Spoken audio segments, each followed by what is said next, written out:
മലയാളത്തിന് മറ്റൊരു തീരാനഷ്ടം. അതുല്യ പ്രതിഭ യാത്രയായി. പ്രണാമം അർപ്പിക്കുകയാണ് കലാലോകം. ചാക്യാർകൂത്ത് കലാകാരനും അധ്യാപകനുമായിരുന്ന നാരായണ ചാക്യാരാണ് അന്തരിച്ചത്. പത്തനംതിട്ട കവിയൂരിലെ കലാസാംസ്കാരിക രംഗത്തെ നിറസാന്നിധ്യമായിരുന്നു. 96 വയസ്സിലാണ് പ്രിയ കലാകാരൻ അന്തരിച്ചത്. പ്രണാമം അർപ്പിച്ച് നിരവധി പേരാണ് ഇപ്പോൾ സമൂഹ മാധ്യമങ്ങളിൽ എത്തുന്നത്. കലാലോകത്തിന് കനത്ത ഒരു നഷ്ടമാണ് സംഭവിച്ചിരിക്കുന്നത്.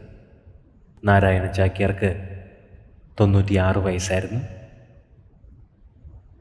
ആത്മാവിന് നിത്യശാന്തി ലഭിക്കട്ടെ എന്ന് നമുക്ക് പ്രാർത്ഥിക്കാം.